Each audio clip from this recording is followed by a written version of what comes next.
Shalom Bapak Ibu Saudara terkasih dalam Tuhan, Jemaat Tuhan GPI Semarang Indah. Dimanapun Anda berada, kembali lagi kita bisa bertemu bersama di dalam ibadah yang istimewa ini. Saya tahu dan saya percaya bahwa kita ada dalam pemeliharaan tangan Tuhan yang kuasa.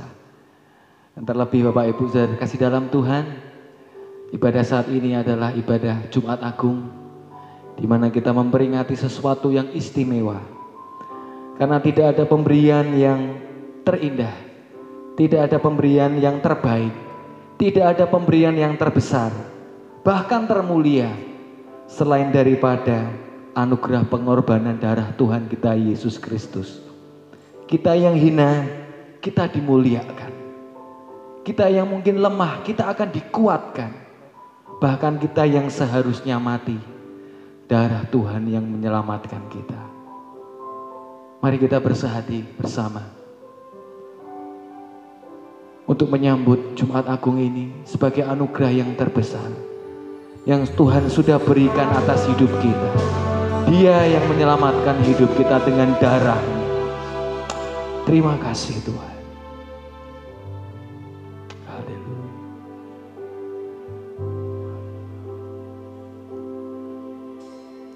Ku hidup oleh anugerah-Mu, yang terbaik ku terima dari-Mu. Rancangan-Mu indah bagiku,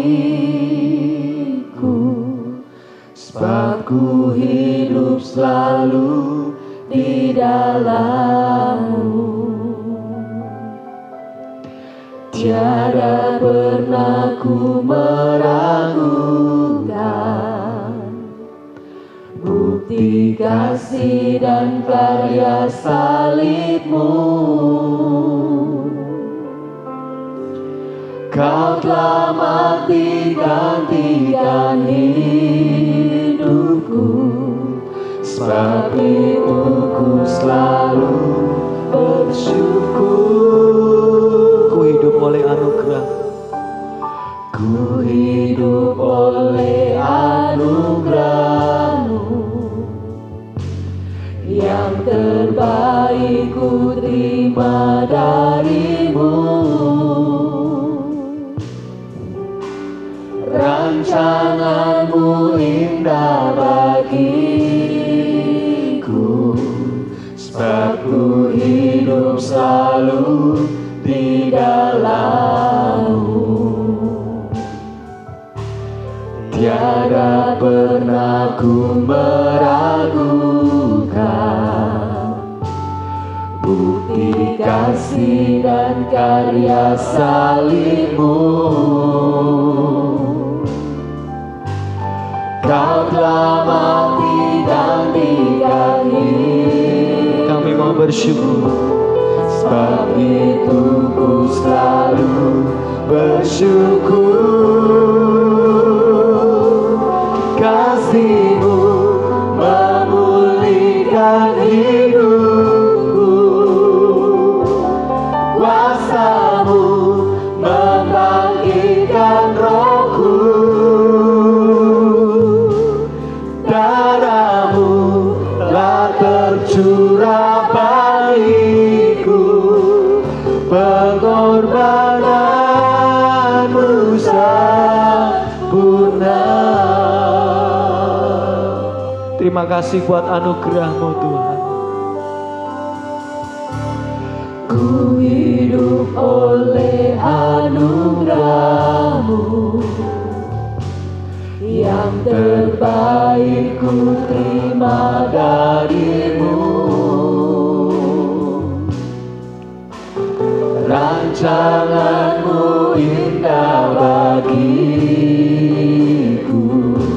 sebab ku hidup selalu di dalam-Mu. Tiada pernah ku meragukan bukti kasih dan karya salib-Mu.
yang menyelamatkan hidup kami. Amin. Darah-Mu Tuhan yang membebaskan kami dari segala kutuk dosa Tuhan. Dan dengan darah-Mu Tuhan, kami diselamatkan. Bukan hanya di dunia ini saja, tetapi Kau bawa kami kelak di kerajaan-Mu Tuhan.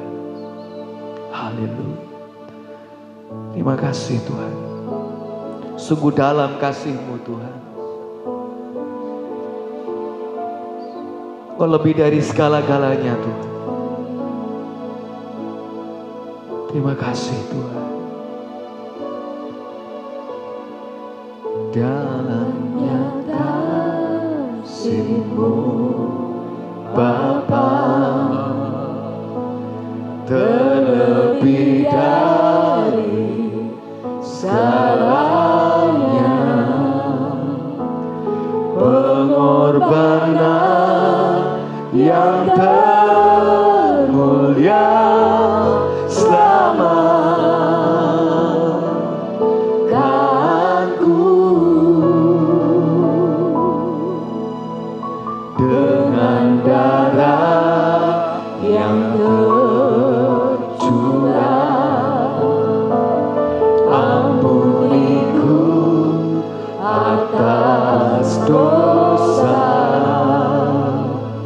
ku bersujud kepadamu, oh Yesusku. Dengan segenap hati kita katakan, dalamnya kasih-Mu Bapa, terlebih dari segalanya, pengorbanan yang termulia selamatkanku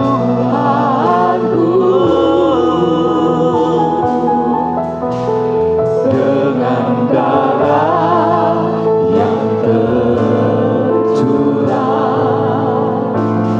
Ampuniku atas dosa, ku bersujud kepadamu, oh Yesusku. Kami menyembah Engkau, ku sembah Kau yang terindah. Pulihkanku dengan darah-Mu, Engkau ku sembah, Bapa mulia. Seumur hidupku ku mau menyembah-Mu. Kami mau lebih sungguh menyembah-Mu Tuhan. Kami mau lebih sungguh-sungguh hidup berkenan untuk Engkau Tuhan. Dalamnya kasih-Mu ya Tuhan Bapa, terlebih dari segalanya, pengorbanan yang termulia selamatkan. Terima kasih Tuhan, terima kasih.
karena kami tidak dapat hidup tanpa Engkau Tuhan. Karena Engkaulah nafas kami Tuhan.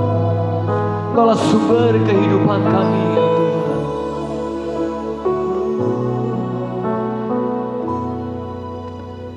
Engkaulah nafasku,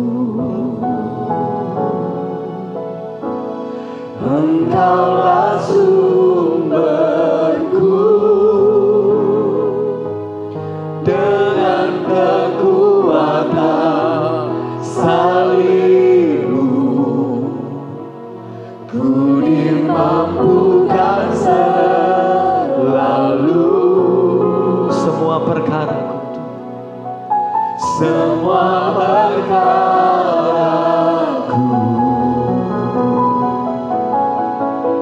semua harapanku, kami mau bawa kepadamu. Ku bawa kepada salib-Mu yang menjadi kekuatanku. Salib-Mu telah mengerjakan keselamatan yang besar bagiku. Ku berdiri menyaksikan Kau setia dan hidup dalamku.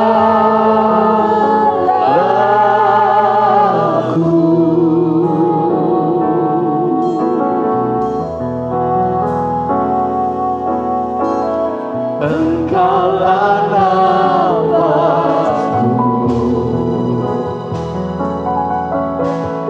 Engkaulah sumberku, dengan kekuatan salib-Mu ku dimampukan selalu.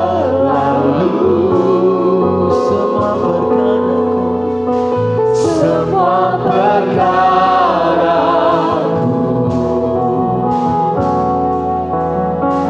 semua harapanku, ku bawa kepada salib-Mu yang menjadi kekuatanku. Salib-Mu telah mengerjakan keselamatan yang besar bagiku. Ku berdiri menyaksikan Kau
kasih untuk ibadah daring Jumat Agung tahun 2020 ini.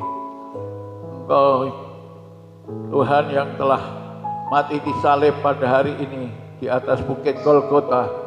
Dengan salib-Mu Engkau memberi keselamatan dan kekuatan kepada kami, kemampuan untuk menghadapi hidup ini. Apapun yang sedang terjadi, Engkaulah sumber kekuatan kami, Engkaulah sumber pertolongan kami, Engkaulah jalan keluar dari segala masalah dan persoalan yang kami hadapi. Mari Tuhan, berkatilah firman-Mu, sebentar Kau urapi hamba-Mu untuk menyampaikan pesan-pesan-Mu, dan jemaat Tuhan yang mengikuti ibadah daring di rumah masing-masing, boleh Engkau berkati dengan perkataan firman Tuhan yang hidup dan penuh kuasa. Terima kasih Bapa, dalam berkat nama Tuhan Yesus Kristus kami doakan dan mohonkan ini semua. Haleluya, amin.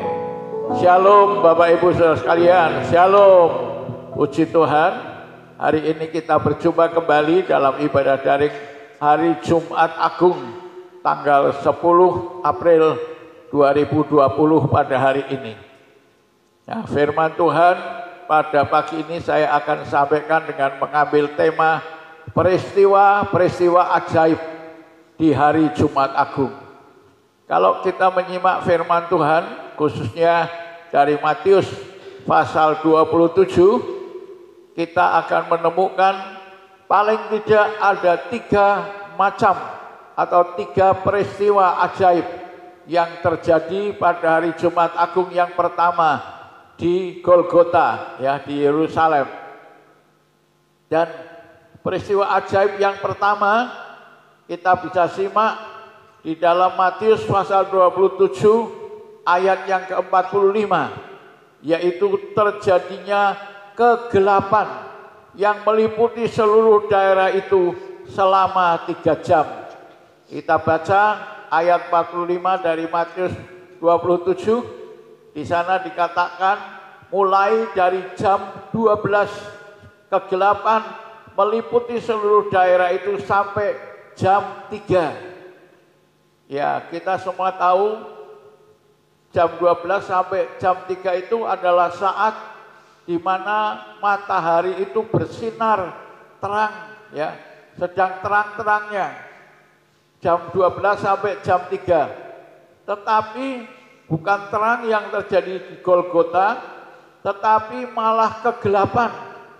Kegelapan yang menyelimuti daerah itu dari jam 12 sampai jam 3 siang.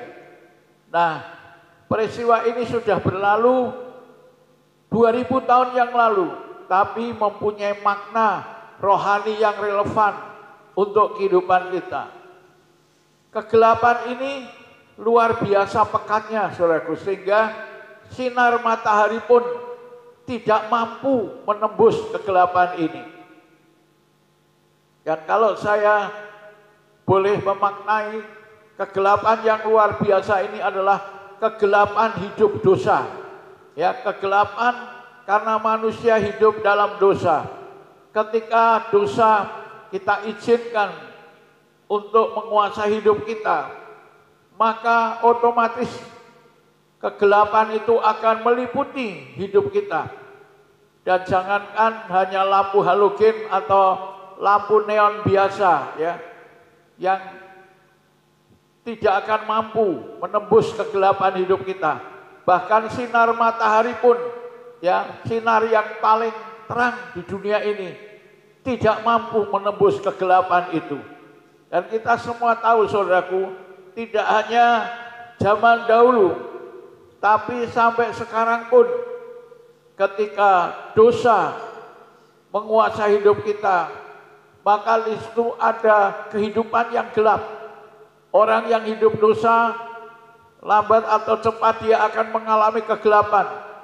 Kegelapan yang menyelimuti hatinya, kegelapan dalam pikirannya, kegelapan dalam memandang hari depannya, kegelapan dalam perekonomiannya, kegelapan dalam usaha dan pekerjaannya, kegelapan dalam keluarganya.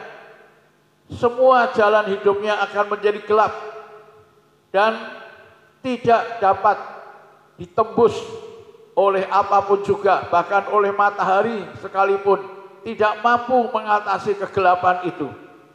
Satu-satunya yang bisa mengatasi kegelapan itu adalah Tuhan Yesus yang disebut sebagai terang dunia. Ya. Ketika Tuhan Yesus terang dunia itu masuk dalam hidup kita, maka kegelapan itu akan dikalahkan. Dan firman-Nya berkata, manusia yang mengikuti Tuhan Yesus tidak lagi akan berjalan dalam kegelapan, tetapi dia akan memiliki terang hidup itu. Terang yang ada dalam hidupnya, terang yang ada dalam keluarganya, terang bersinar dalam hatinya, terang bersinar dalam pikirannya, terang bersinar dalam pekerjaannya. Hidupnya akan menjadi terang benderang, masa depannya bukan saja menjadi cerah, tapi terang benderang. Hidupnya menjadi terang benderang karena terang kasih Allah bersinar dalam kehidupannya. Itulah makna peristiwa ajaib yang pertama di hari Jumat Agung yang kita peringati, yaitu kegelapan yang menyelimuti seluruh daerah itu dari jam 12 sampai jam 3. Tapi tidak hanya kegelapan yang terjadi pada hari itu, ada peristiwa ajaib kedua yang akan kita simak atau kita maknai pada malam hari ini, yaitu peristiwa tabir bait suci terbelah dua dari atas sampai ke bawah. Ini dapat kita baca dalam Lukas 23 ayat yang ke-45. Sebab matahari tidak bersinar dan tabir bait suci terbelah dua. Tabir bait suci terbelah dua. Dan tabir ini adalah tabir yang memisahkan ruang kudus dengan ruang maha kudus. Pada zaman itu tidak semua orang boleh datang ke ruang maha kudus menghadap Tuhan. Satu-satunya orang yang boleh menghadap ke ruang maha kudus adalah imam besar.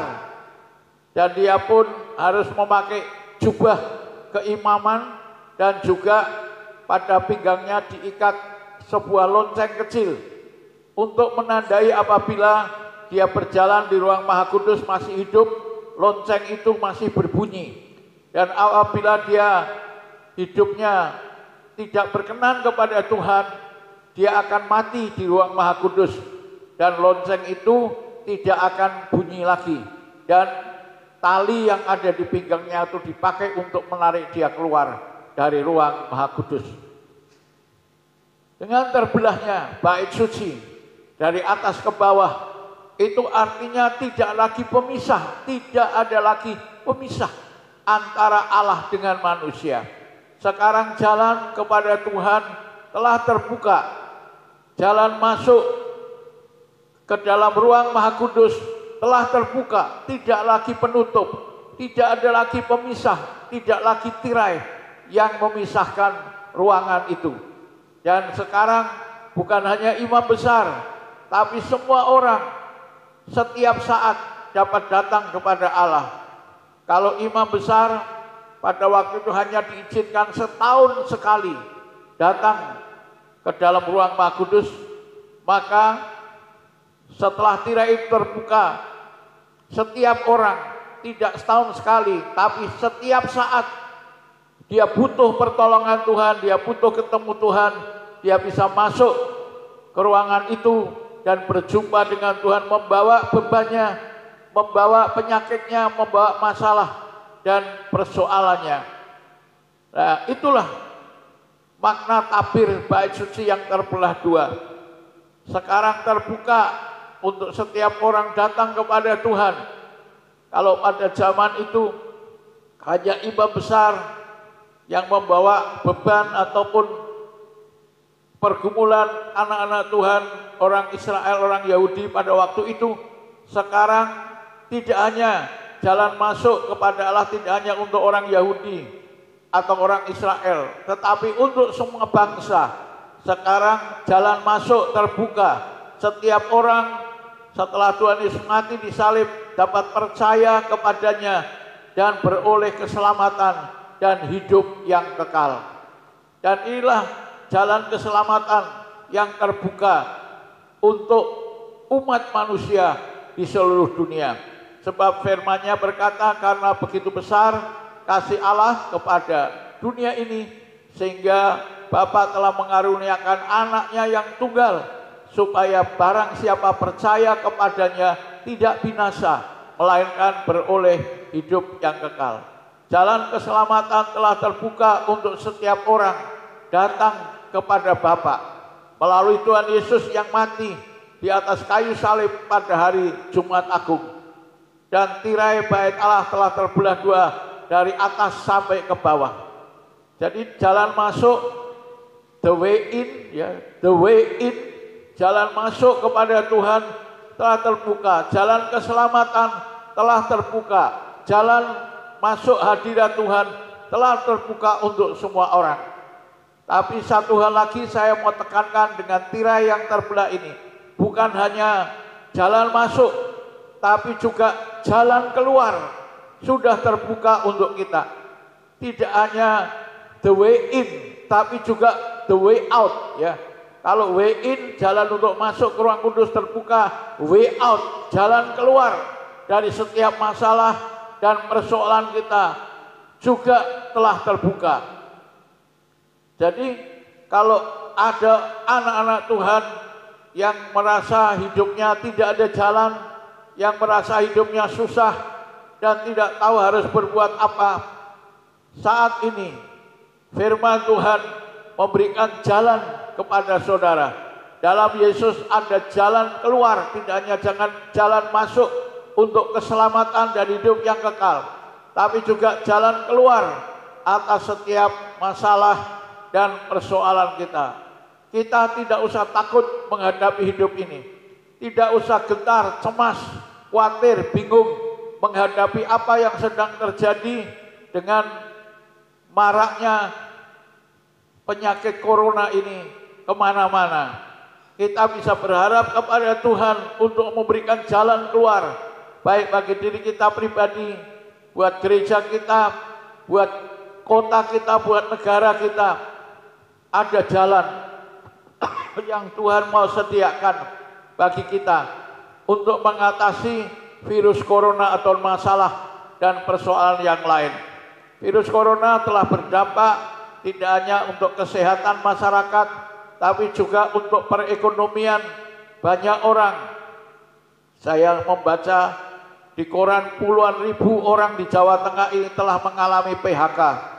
Dan kita berdoa Tuhan memberi pertolongan, ya, memberi jalan keluar untuk corona ini bisa segera berlalu. Anak-anak Tuhan bisa kembali bekerja, jemaat dapat kembali beribadah, dan kita semua dapat melakukan tugas dan kegiatan kita masing-masing seperti sedia kala. Ada jalan keluar untuk kita bila kita datang berdoa, berseru kepada Tuhan. Tidak ada perkara yang mustahil dan tidak ada perkara yang sukar. Itulah makna rohani tirai yang terbelah dua, peristiwa ajaib yang kedua.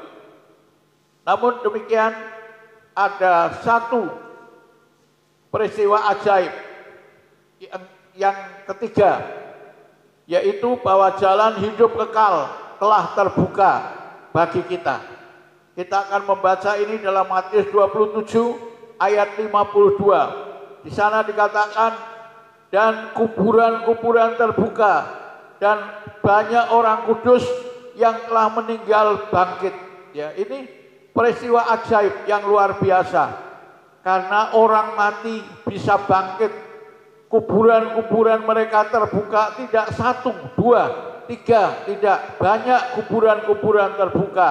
Banyak orang-orang yang telah meninggal bangkit. Yang bangkit bukan satu atau dua, tapi banyak orang kudus yang telah meninggal bangkit kembali. Ya, orang-orang yang sudah mati bangkit kembali. Ini artinya apa?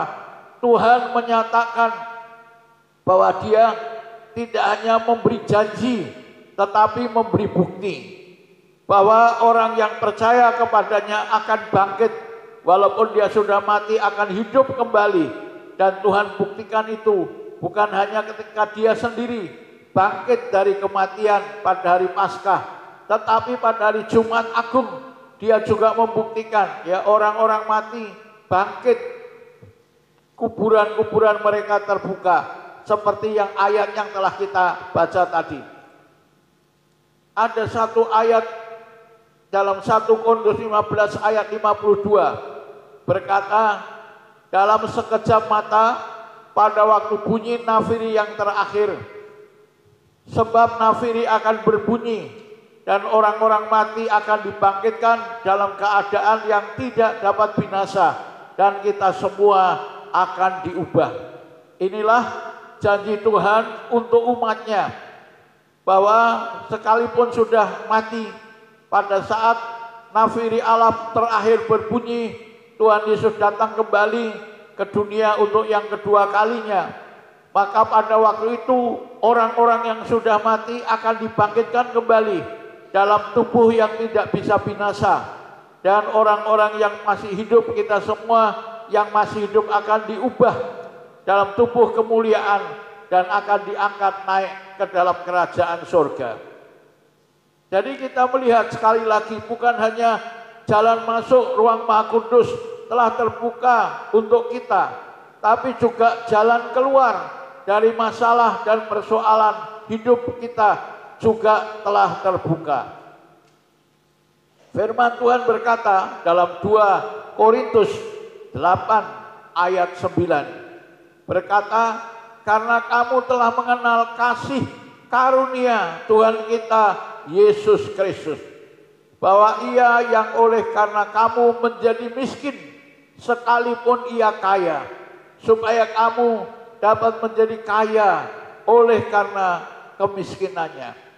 Inilah jalan keluar yang Tuhan sediakan untuk kita. Ketika kita harus mati karena dosa-dosa kita, firman Tuhan berkata Tuhan Yesus mati di atas kayu salib untuk kita, agar kita tidak mati untuk dosa-dosa kita, tetapi kita dapat hidup kembali, dapat bangkit kembali dan beroleh hidup yang kekal. Ketika karena dosa kita menderita kekurangan, kemiskinan, Tuhan Yesus dalam kasih karunia-Nya menjadi miskin sekalipun ia kaya, supaya kita menjadi kaya oleh karena kemiskinannya. Ya, firman Tuhan berkata Tuhan Yesus menjadi miskin secara jasmani. Karena apa? Ketika ya dia mati di atas kayu salib, dia tidak mempunyai pakaian yang lengkap. Ya, hanya selembar kain yang menutup auratnya. Ketika dia dikuburkan, dia tidak punya kuburan pribadi, tetapi pinjaman dari Yusuf orang Arimatea. Dan ketika dia berbicara tentang rumahnya, dia berkata burung di udara punya sarang, ya, tetapi anak manusia tidak punya tempat untuk membaringkan kepalanya. Jadi penderitaan dan kemiskinan dia tanggung itu untuk kita semua, ya, agar apa? Dia menderita di kayu salib dengan bilur-bilur yang menghancurkan seluruh tubuhnya. Dan firman Tuhan berkata, oleh bilurnya segala penyakit telah disembuhkan. Tuhan menanggung penyakit kita agar kita tidak usah menanggung penyakit lagi. Tuhan menanggung hukuman dosa kita dengan menumpahkan darahnya, agar Bapak Ibu Saudara sekalian, kita tidak perlu lagi menanggung penderitaan dosa. Tuhan menanggung kemiskinan kita agar kita bisa menjadi kaya oleh karena kemiskinannya. Tuhan menjadi mati untuk kita agar kita tidak binasa, melainkan beroleh hidup yang kekal. Kasih karunia Tuhan Yesus yang oleh karena kamu menjadi miskin sekalipun ia kaya, supaya kamu menjadi kaya oleh karena kemiskinannya. Jadi itulah 3 macam peristiwa ajaib yang terjadi pada hari Jumat Agung 2000 tahun yang lalu.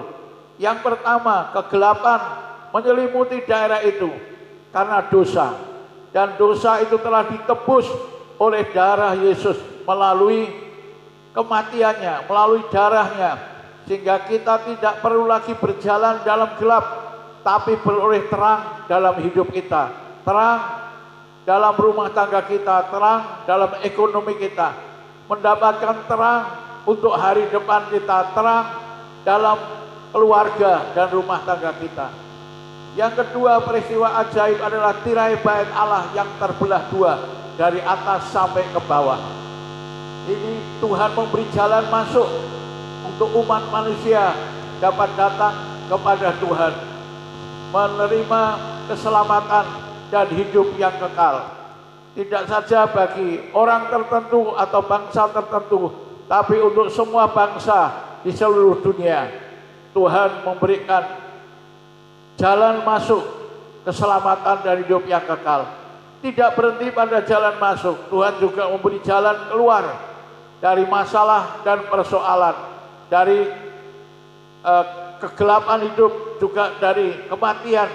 Tuhan beri jalan keluar dari kemiskinan, Tuhan beri jalan keluar dari penyakit, Tuhan memberi jalan keluar dari segala pergumulan berat hidup ini. Bahkan dari kematian Tuhan beri jalan keluar, yaitu kebangkitan orang-orang mati untuk bangkit hidup kembali dan memperoleh hidup yang kekal. Luar biasa, makna Jumat Agung tidak berhenti hanya sebagai peringatan peristiwa rohani 2000 tahun yang lalu, tetapi sampai sekarang Jumat Agung punya makna yang relevan untuk kita, terutama bila mana kita merasa hidup kita sedang gelap dan tidak bisa melihat terang di hari depan kita atau hari esok kita. Marilah saya ajak Bapak Ibu kita bertemu dengan Tuhan Yesus yang mati disalib pada hari Jumat Agung. Dan firman-Nya berkata, kalau kita mengikuti Dia, kita tidak akan berjalan lagi dalam kegelapan, tapi akan beroleh terang hidup kita. Kita akan menemukan bukan hanya jalan keselamatan dan hidup yang kekal, tapi jalan keluar atas segala masalah dan persoalan kita. Bahkan tidak ada jalan buntu. Kalau kita lihat di dunia ini, orang berkata kalau sudah mati itu sudah akhir dari segala-galanya. Tidak ada jalan lagi, tidak ada kemungkinan lagi, tidak ada pertolongan lagi kalau orang sudah mati. Tetapi bahkan orang mati pun Tuhan bisa bangkitkan kembali untuk hidup kembali. Jadi di dalam Tuhan Yesus kematian pun bukan jalan buntu. Di dalam Tuhan tidak ada jalan buntu. Ya, manusia bisa punya jalan buntu, tapi dalam Yesus tidak ada jalan buntu. Karena ketika tidak ada jalan, Tuhan Yesus berkata, "Akulah jalan, kebenaran, dan kehidupan." Dalam Tuhan Yesus selalu ada jalan. Jalan keluar dari masalah kita, jalan keluar dari virus corona, jalan keluar dari penyakit kita, ya, jalan keluar dari masalah dan persoalan kita. Mari saya ajak kita untuk dapat percaya akan firman Allah, menyerahkan hidup kita kepada Tuhan Yesus, dan kita akan berdoa. Saya ingin mendoakan Bapak Ibu saudara sekalian, mari kita angkat pujian. Yesuslah jalan, kebenaran, dan kehidupan. Tidak seorang pun sampai kepada Bapa melainkan melalui aku. Ada jalan yang Allah sediakan untuk kita, untuk saudara dan saya pada hari ini. Yesuslah jalan.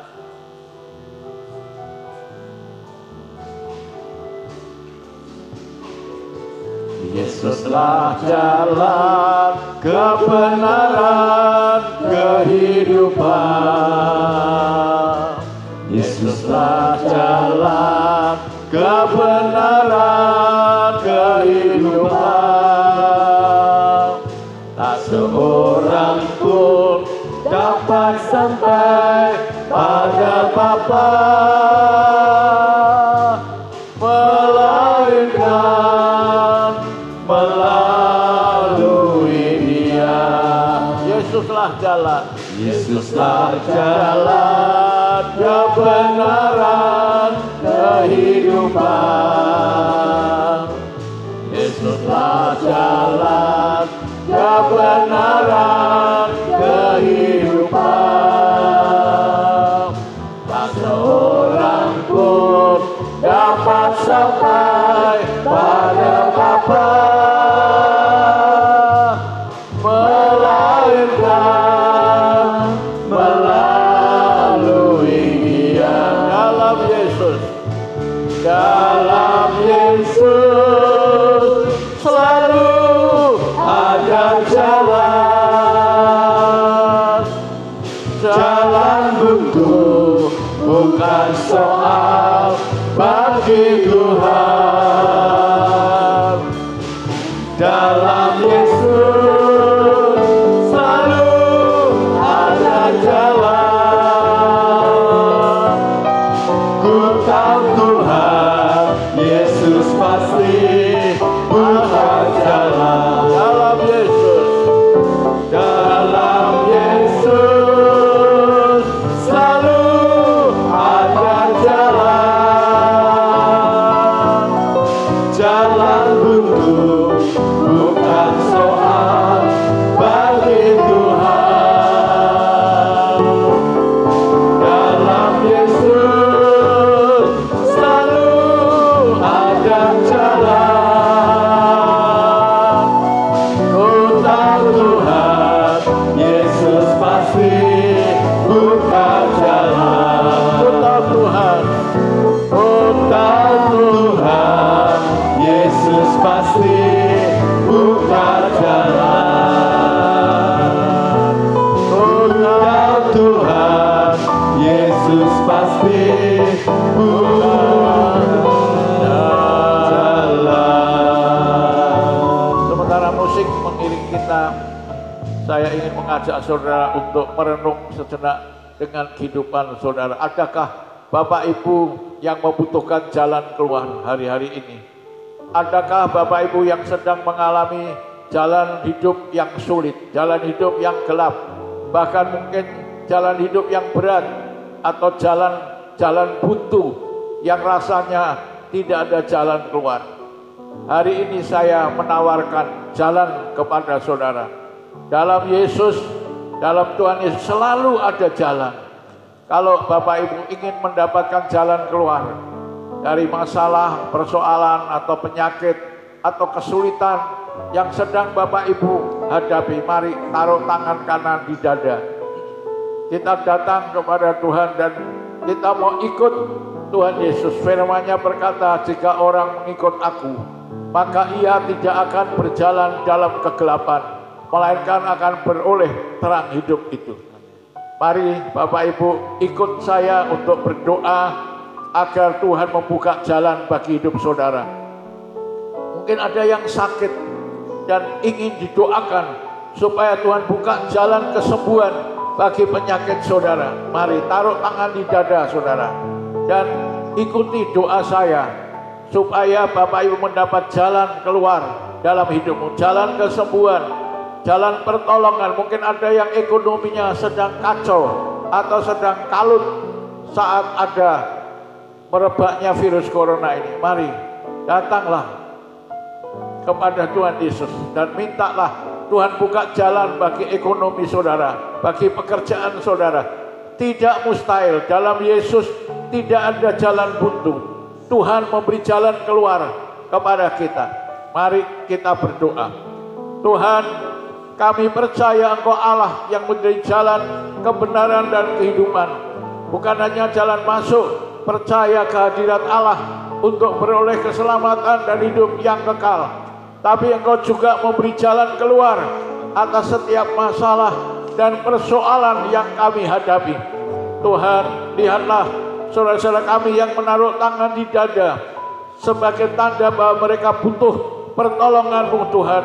Mereka perlu jalan dalam hidupnya, jalan keluar atas masalahnya, jalan keluar atas ekonominya, jalan keluar atas penyakitnya, jalan keluar atas kesulitan yang sedang mereka hadapi.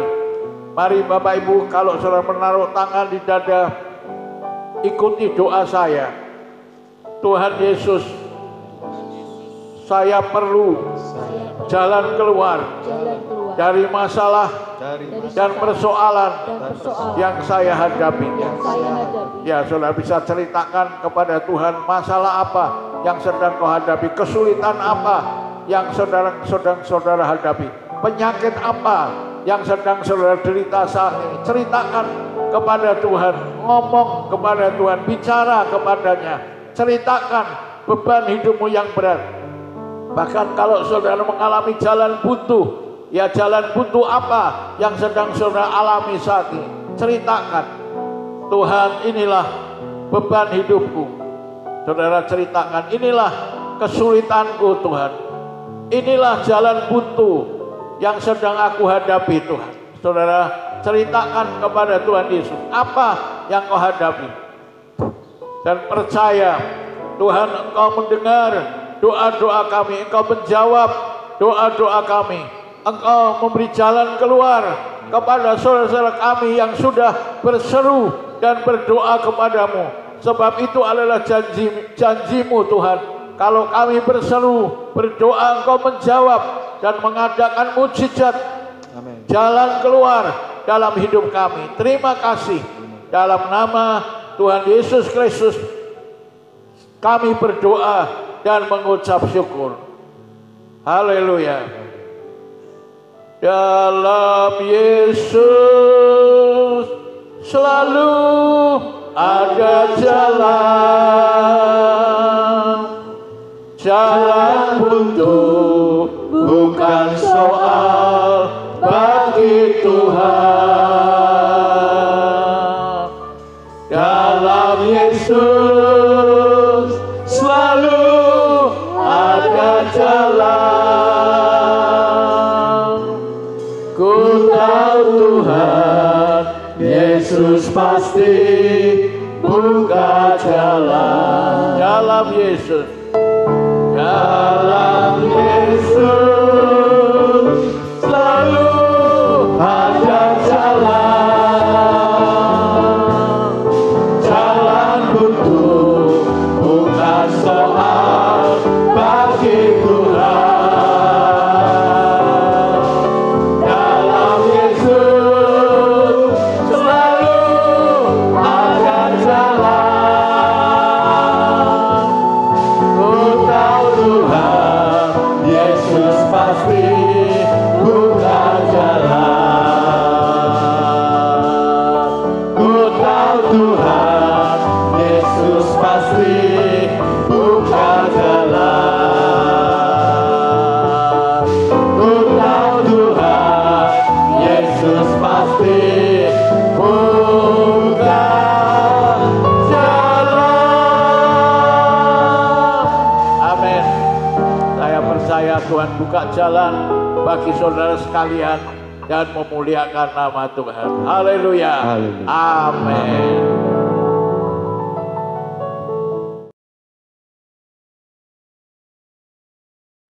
Saudara sekalian, kini saatnya kita akan masuk ke dalam perjamuan kudus. Mari kita menyanyikan terlebih dahulu sebuah pujian, Kasih Allahku sungguh telah terbukti.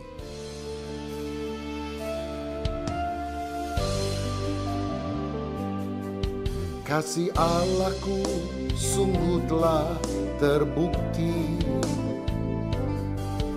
ketika Dia serahkan anaknya. Kasih Allah mau berkorban bagi kau dan aku. Tak ada kasih seperti kasih-Mu. Bersyukur, bersyukur, bersyukur, bersyukurlah, bersyukur karena kasih setiamu ku sembah. Ku sembah, ku sembah, ku sembah dan ku sembah. Selama hidupku ku sembah Kau Tuhan. Saya bacakan firman Tuhan terlebih dahulu untuk saudara sebelum menerima perjamuan kudus. 1 Korintus 11 ayat 23-25 berkata, sebab apa yang telah kuteruskan kepadamu telah aku terima dari Tuhan, yaitu bahwa Tuhan Yesus pada malam waktu ia diserahkan, mengambil roti dan sesudah itu ia mengucap syukur atasnya. Ia memecah-mecahkannya dan berkata, inilah tubuhku yang diserahkan bagi kamu, perbuatlah ini menjadi peringatan akan aku.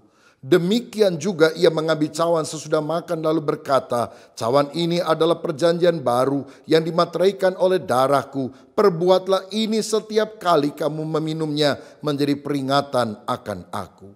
Saudaraku, perjamuan kudus Kristen berawal dari peristiwa Paskah Yahudi ketika tulah ditimpakan kepada orang-orang Mesir. Dan yang ke-10, tulah itu berupa anak sulung orang Mesir akan mati.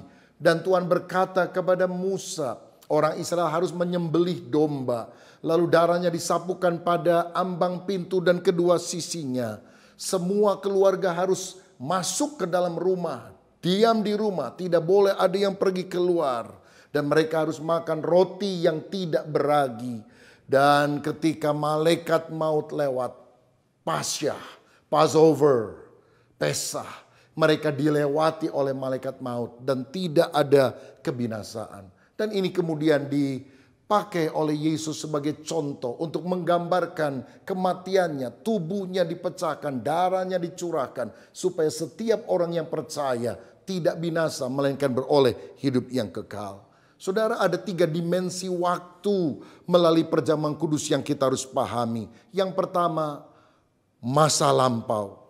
Perjamuan kudus merupakan peringatan kematian Yesus di kayu salib untuk dosa-dosa kita, supaya kita yang percaya kepada Dia diselamatkan. Setiap kali kita melakukannya, kita ingat karya Kristus yang luar biasa itu. Dan biar hati kita selalu berkobar-kobar dengan cinta yang menyala-nyala, karena Tuhan rela mati untuk kita. Tetapi yang kedua adalah dimensi masa kini, di mana kita bisa bersekutu dengan Kristus dan juga dengan tubuh Kristus, yaitu saudara-saudara seiman. Karena dalam 1 Korintus 10 ayat 16 dan 17 dikatakan, bukankah cawan pengucapan syukur yang atasnya kita ucapkan syukur adalah persekutuan dengan darah Kristus? Bukankah roti yang kita pecah-pecahkan adalah persekutuan dengan tubuh Kristus? Karena roti adalah satu, maka kita sekalipun banyak adalah satu tubuh. Karena kita semua mendapat bagian dalam roti yang satu itu. Melalui perjamuan kudus, kita bersekutu dengan Tuhan secara rohani. Yang kita makan roti biasa, yang kita minum anggur biasa. Tapi kita menghayati ada persekutuan dengan tubuh dan darah Tuhan Yesus Kristus. Lalu kita juga bersekutu dengan saudara seiman. Seperti roti yang adalah satu yang kemudian dibagi-bagi oleh Yesus pada malam waktu Dia mengadakannya dengan para murid. Begitu juga kita ini satu tubuh di dalam Kristus. Karena itu jangan ada kekesalan, kejengkelan, kepahitan satu dengan yang lain. Bereskan supaya kita tidak berdosa kepada Tuhan. Dan yang terakhir adalah dimensi masa depan. Yaitu kita memberitakan kematian Tuhan sampai Ia datang kembali. 1 Korintus 11 ayat 26, sebab setiap kali kamu makan roti ini dan minum cawan ini, kamu memberitakan kematian Tuhan sampai Ia datang. Berarti perjamuan kudus adalah deklarasi kita kepada orang-orang yang lain bahwa Yesus telah mati untuk dosa kita. Dan kalau engkau percaya, engkau juga akan diselamatkan. Lalu kita mempersiapkan diri untuk menyambut kedatangan Kristus yang sudah di ambang pintu. Sehingga kita hidup kudus, meninggalkan segala dosa, hidup berkenan kepada Tuhan. Ada syarat yang Tuhan mintakan untuk kita mengikuti perjamuan kudus ini. Nggak sembarangan orang bisa mengikutinya. 1 Korintus 11 ayat 27 berkata, jadi barang siapa dengan cara yang tidak layak makan roti atau minum cawan Tuhan, ia berdosa terhadap tubuh dan darah Tuhan. Yang pertama, kita harus bertobat dari segala dosa. Jangan kita makan perjamuan kudus dengan cara yang tidak layak, dengan hidup yang sembrono, dengan hidup yang tidak takut akan Tuhan. Dan yang kedua, ayat 29, karena barang siapa makan dan minum tanpa mengakui tubuh Tuhan, ia mendatangkan hukuman atas dirinya sendiri. Yang pertama bertobat, yang kedua kita harus percaya kepada Yesus. Dan tandanya saudara percaya kepada Yesus, tentu engkau menerima baptisan air. Karena itu siapkan roti dan anggur, atau kalau saudara mengalami kesulitan untuk roti dan anggur, saudara tentu sudah mempersiapkan penggantinya. Mungkin itu kue mari atau crackers atau jus atau bahkan teh, karena kita ingin menekankan maknanya lebih daripada simbolnya. Mari kita siapkan hati untuk kita menerima perjamuan kudus ini. Saya ajak kita nyanyikan sekali lagi dan kita mempersiapkan roti dan anggur ini. Kasih Allahku sungguh telah terbukti ketika dia serahkan anaknya. Ketika dia serahkan anaknya. Kasih Allah mau berkorban bagi kau dan aku. Tak ada kasih seperti kasih-Mu. Bersyukur, bersyukur, bersyukurlah, bersyukur karena kasih setia-Mu. Ku sembah, ku sembah, ku sembah dan ku sembah selama hidupku, ku sembah Kau Tuhan. Mari sekarang kita angkat roti kita di tangan kanan, tinggi melampaui kepala. Tuhan, terima kasih buat tubuh-Mu yang telah dipecah karena dosa-dosa kami. Kami percaya Engkau telah mati untuk mengampuni dosa kami, supaya kami yang percaya tidak binasa, melainkan beroleh hidup yang kekal. Saudara yang dikasihi Tuhan, apakah engkau percaya roti yang sudah diberkati dan dipecah-pecahkan ini ada persekutuan dengan tubuh Tuhan Yesus Kristus? Amin. Mari kita makan dengan iman dalam nama Yesus.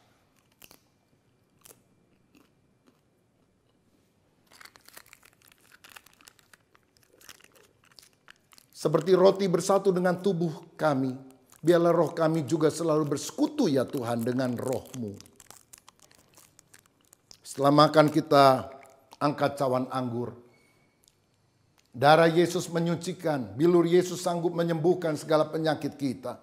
Percayakah saudara bahwa darahnya sanggup melepaskan kita dari segala sakit penyakit dan kelemahan tubuh. Darah Yesus lebih hebat bahkan dari virus corona.